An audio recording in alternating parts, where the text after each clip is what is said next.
all kinds of hypothetical scenarios and situations. And I wonder what would happen, Like, what if I went to the doctor and I asked for a cranial nerve exam? Just for the ASMR, but I would pretend like I thought I needed it. I don't know, I'd tell them that I felt funny, or something like that. I'd make up some story. And they'd give me the cranial nerve exam.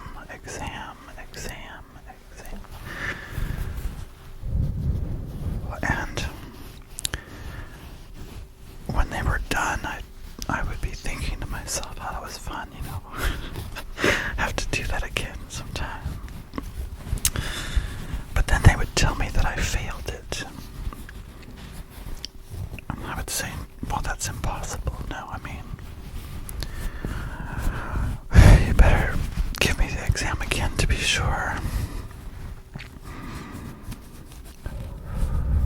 So, they'd give me the exam again, and it would be fun again. Very tingly.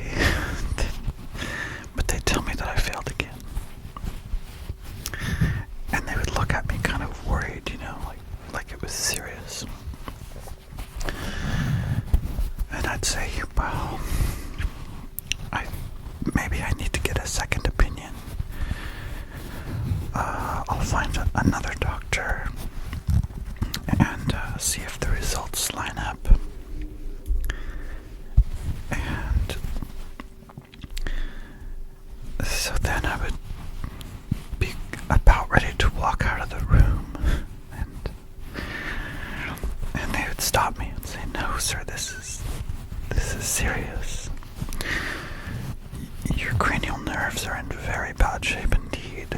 Very bad shape indeed.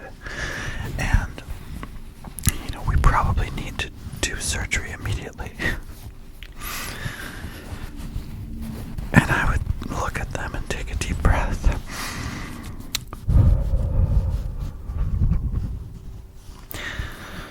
And I would say, but I feel fine. And they would say, "No, sir, you told us you felt strange, and that's why you needed this exam." I think it just goes to show how bad things have gotten. So,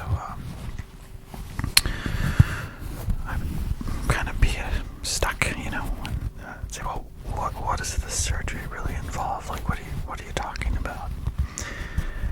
And they'd say, "Well, we need to replace some of the cranial nerves. But looking at your file, it's a very expensive procedure. And I don't think you can afford it, but we do have an economy option." And I'd say, "Well, what do you mean? What's the economy option?" They would say, "Well, it's kind of experimental. It's something we've been working on. But instead of using cybernetic cranial nerves, which are, as we said, very costly, we can use some woven together cranial nerves from squirrels." And I would say, squirrels, like the squirrels that hop around in trees. You're gonna put their cranial nerves in my head. And they would say, probably yes. As long as you sign the paperwork, we could do that. It would really help you. And then I would tell them that I was really having second thoughts about this whole surgery thing, and just ask, like, what if we don't do any treatment? What will happen? And the doctor looks at me and says, "Well, you will probably develop a very strange sensory phenomena. Like many people start to be able to, they start to be able to taste sounds. And I would be like, taste sounds? That sounds kind of cool.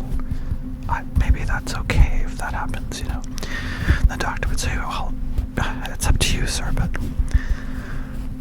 many people find it very odd and disturbing when, you know, a violin sound tastes like strawberries, and the sound of someone snapping their fingers tastes like spearmint, and all these things. And I would say, no, let's wait and see. That actually sounds kind of enjoyable. I think I would probably be the type of person who would like it. I mean, it would certainly add variety to my day. You know, it would be interesting. It would give me something to think about. And they would say, well, it's up to you. You know, you can always change your mind and have the squirrel nerves put in later. And I would be like, well,